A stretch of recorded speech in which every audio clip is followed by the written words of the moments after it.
और चलिए बात करते हैं अब शहर की सरकार की। निकाय चुनाव के लिए आज से नामांकन शुरू हो रहा है। पहले चरण के लिए आज से नामांकन शुरू होगा।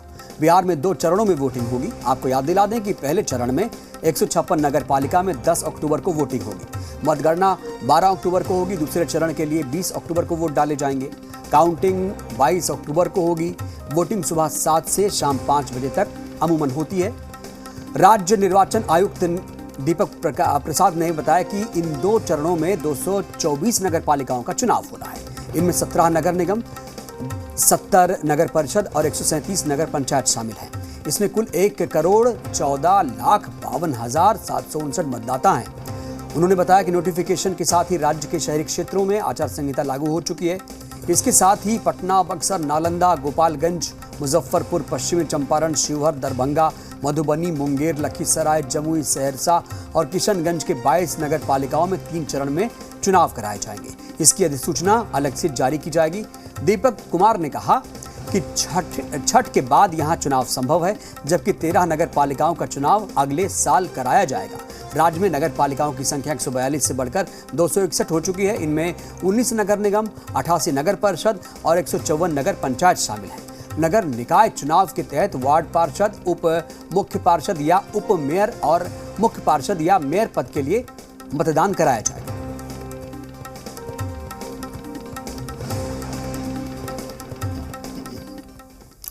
और ज्यादा जानकारी के साथ पटना से हमारे सहयोगी नवजीत जुड़ रहे हैं। नवजीत, देखिए अब शहर की सरकार के लिए भी जंग शुरू हो चुकी है, निकाय की जंग शुरू होने वाली है। बताइए आज क्या कुछ होना है?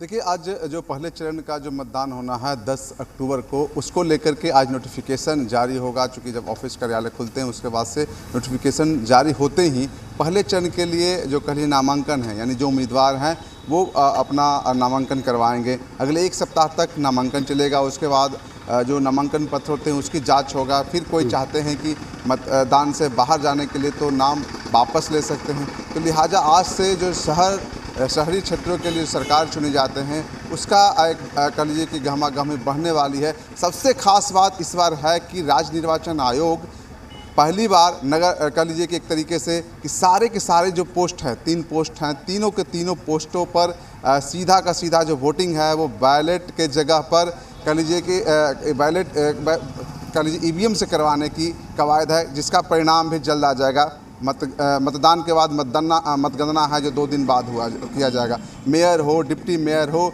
या फिर वार्ड सदस्य हो, तमाम जो पोस्ट हैं, तमाम जो पद हैं उसका कह लीजिए कि वोटिंग है सीधा का सीधा कह लीजिए ईवीएम से करवाने की कोशिश है। ईवीएम से करवाया जाएगा।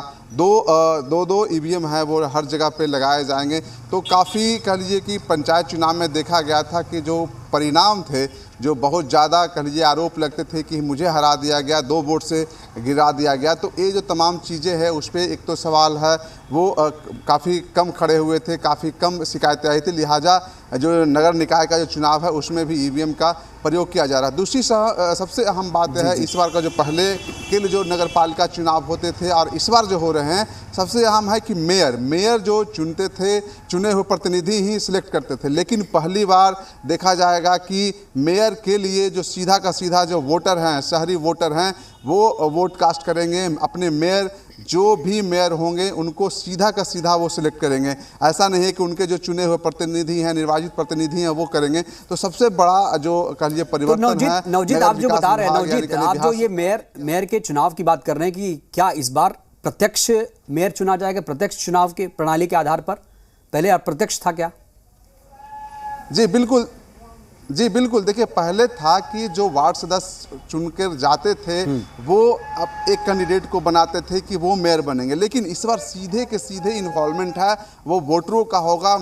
जो वोटर चाहेंगे, मेयर जो प्रत्याशी होंगे उनका वोट करेंगे। ठीक वैसे ही जैसे वो विधायक को चुनते थे, जैसे वो एमपी को चुनते थे, तो मेयर का जो सिलेक्शन होगा, निर्वाचन जो होगा, पहली बार सीधी प्रक्रिया अपनाई गई है। वोटर हैं वो मेयर को कह लीजिए वोट कास्ट करेंगे।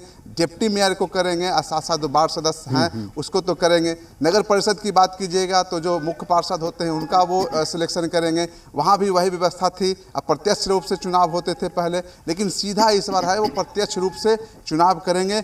ऐसे में जो खरीद फरोख्त की बातें आती थी, गुटबाजी की बातें आती थी कि जो वार्ड सदस्यों पर एक प्रेशर होता था कि मुझे किसको चुनना है, वहाँ से काफ़ी कह लीजिए कि जो एक तरीके से कहा जाए ना कि खरीद फरोख्त वाली बात, वो कहीं न कहीं लगाम लगने वाली है। चलिए, बिल्कुल खरीद फरोख्त पे लगाम लगेगी और शांतिपूर्ण तरीके से चुनाव होगा। बहुत बहुत धन्यवाद नवजीत आपका। तो कुल मिलाकर आपको बता दें, निकाय चुनाव के लिए आज से नामांकन की प्रक्रिया शुरू हो रही है और इसके लिए तैयारियां भी पूरी कर ली गई हैं। पहले चरण के लिए आज से नामांकन शुरू होने जा रहा है।